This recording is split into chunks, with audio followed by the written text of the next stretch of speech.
అయోధ్య రాముడి ప్రాణ ప్రతిష్ఠ సందర్భంగా ఉమ్మడి పశ్చిమ గోదావరి జిల్లా వ్యాప్తంగా ఆధ్యాత్మిక వాతావరణం నెలకొంది. అన్ని రామాలయాలు, ఆంజనేయ స్వామి ఆలయాల్లో ప్రత్యేక పూజా కార్యక్రమాలు ఏర్పాటు చేశారు. హిందూ వాహిని, విహెచ్పి, బీజేపీ సహా పలు ఆధ్యాత్మిక సంఘాలు ఆధ్వర్యంలో బైక్ ర్యాలీలు నిర్వహించారు. ఏలూరులో ధర్మభేరి ప్రాంగణంలో శ్రీరాముడికి ప్రత్యేక పూజా కార్యక్రమాలు ఏర్పాటు చేశారు. మరింత సమాచారాన్ని మా కరెస్పాండెంట్ శివసాగర్ అందిస్తారు.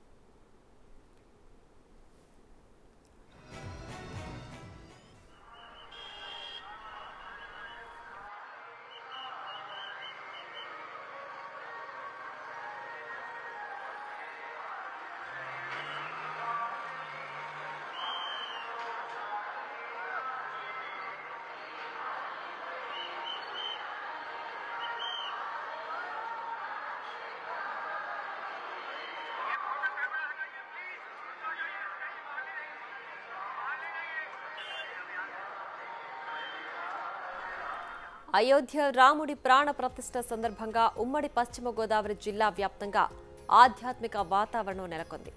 అన్ని రామాలయాలు, ఆంజనేయ స్వామి ఆలయాల్లో ప్రత్యేక పూజా కార్యక్రమాలు ఏర్పాటు చేశారు.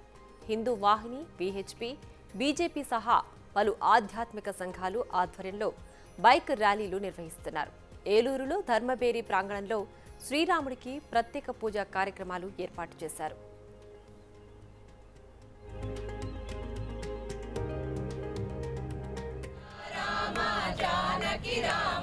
सीताराम दशरथ राम सीताराम दशरथ राम सीताराम जय जय राम श्रीराम जय राम. దీనికి సంబంధించి మరింత సమాచారం మా ప్రతినిధి మల్లికార్జున్ అందిస్తారు. మల్లికార్జున్,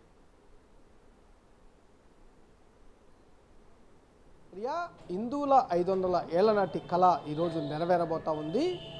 మధ్యాహ్నం 12 గంటల 20 నిమిషాల నుంచి 1 గంట మధ్యలో కూడా అయోధ్యలో బాలరాముని విగ్రహ ప్రాణప్రతిష్ఠ కూడా జరగబోతా ఉంది. దీనికి సంబంధించి దేశవ్యాప్తంగా కూడా రామనామ స్మరణలు వినిపిస్తూనే ఉన్నాయి. ప్రధానంగా మనం ఇప్పుడు విజయవాడలో ఉన్న శివాలయం వద్ద గుడి దగ్గర ఉన్నాము. ఇక్కడ రాముడి వారి విగ్రహాలు ఏర్పాటు చేసి ఇక్కడ రామనామ స్మరణలతో కూడా భక్తులందరూ జపం చేస్తున్న పరిస్థితి కూడా ఉంది. కొంతమంది నిర్వాహకులు ఉన్నారు, వాళ్ళతో కూడా మాట్లాడదాము. ఎట్లా చూస్తూ ఉన్నారు సార్? 500 ఏళ్ల తర్వాత మన హిందువుల మనోభావాలు పరిగణలోకి తీసుకొని అక్కడ మన కళ నెరవేరబోతాం ఎలా చూస్తాం? ఏదైతే 1528వ సంవత్సరంలో దుర్మార్గులు మన దేశాన్ని హస్తగతం చేసుకొని మోసపూరితంగా దేవాలయాల మీద ధ్వంసం చేసి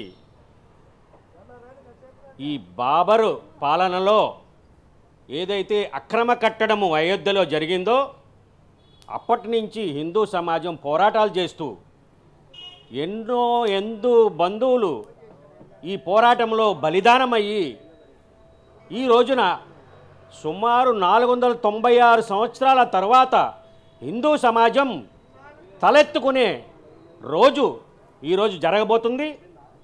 ఈరోజు భారతదేశం మొత్తం హిందూ సమాజానికే కాకుండా భారతదేశ ప్రజలందరికీ ఒక పెద్ద పండుగ.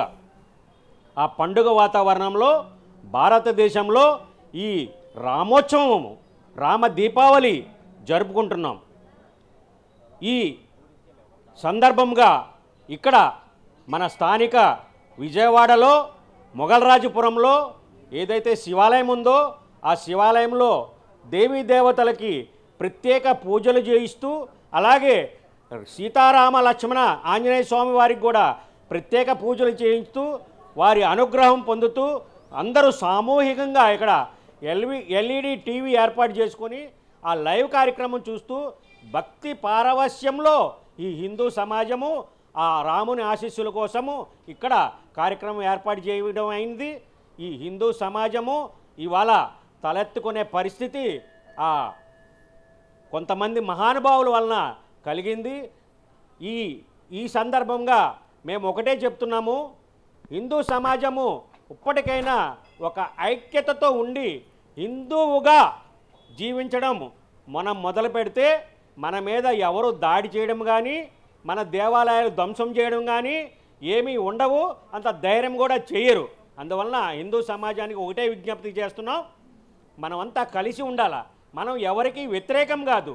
హిందూ అంటే ప్రతి ధర్మాన్ని, ప్రతి మతాన్ని, ప్రతి వ్యక్తిని గౌరవించే వ్యక్తే హిందువు. హిందూ అంటేనే అసలే సెక్యులర్. అందువలన హిందూ ధర్మం అనేది ఒక జీవన విధానము. ఈ ప్రపంచానికి జీవన విధానం నేర్పిందే హిందూ ధర్మము. అందుకని హిందువులందరము ఒక ఐక్యతతో ఉందాం, మన ధర్మాన్ని కాపాడుకుందాం.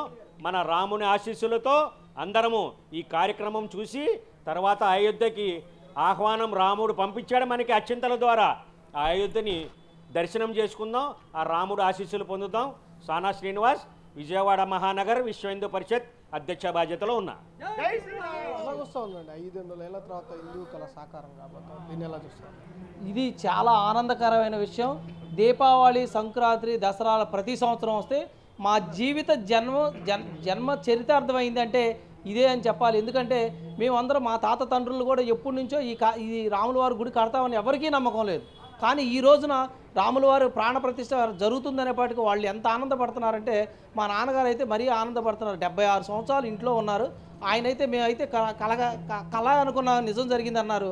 అందులోనూ శ్రీరామ తీర్థ ట్రస్ట్ వాళ్ళు చేసిన మంచి పని ఏంటంటే ఏదైతే రామాలయ నిర్మాణానికి వాళ్ళు అందరినీ భాగస్వాములు చేసి 10 రూపాయలతో సహా ఒక్కొక్కరి దగ్గర తీసుకున్నారో అది చాలా ఆనందకరమైన విషయం. ఎందుకంటే అదే ట్రస్ట్ వాళ్ళు టాటా వాళ్ళకో బిర్లా వాళ్ళకో ఫోన్ చేసి బాబు 2000 కోట్లు ఖర్చు అవుతుంది ఇవ్వండి అంటే 5 నిమిషాల్లో ఇచ్చేవాళ్ళు.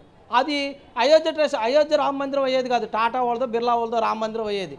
కానీ ఈ రోజున వాళ్ళు తీసుకున్న నిర్ణయంతో ప్రతి ఒక్క హిందువుని భారతదేశం మొత్తం అందరిని కూడా 10 రూపాయల చొప్పున కలెక్ట్ చేసి ఆ రామ మందిర నిర్మాణానికి ఏర్పాటు చేశారు. అదే కాకుండా బాలరాముడు అక్షంతలు ఏదైతే ఉన్నాయో ప్రతి ఇంటికి వచ్చి ఈ రోజున ప్రతి ఒక్కళ్ళు ఇంట్లో పూజలు చేసుకునే విధానంగా చేశారు. దానిలో భాగంగా ఈ రోజున ఏదైతే ప్రాణప్రతిష్ఠ కార్యక్రమం 12:29 జరుగుతుందో ఆ సమయంలో ప్రతి దేవాలయంలో, అలాగే ఇలా విజయవాడ మొగలరాజపురం శివాలయంలో ఇక్కడ ఈ దేవాలయంలో ప్రత్యేకంగా 58 సార్లు హనుమాన్ చాలీస చేస్తున్నారండి. అలాగే వచ్చిన భక్తులందరూ కూడా LED స్క్రీన్ ద్వారా వాళ్ళకి లైవ్ ప్రోగ్రామ్ ఇవ్వడం జరుగుతుంది. కానీ ఇది జీవితంలో మేము కూడా కళ అనుకున్నాం కానీ నెరవేర్చారండి. జై శ్రీరామ్, జై జై Sriram.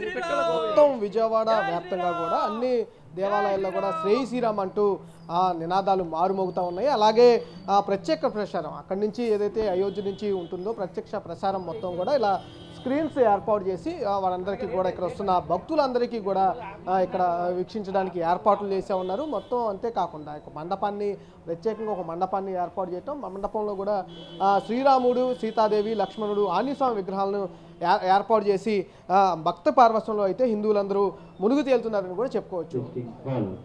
Right Mallikarjun, thanks for the updates.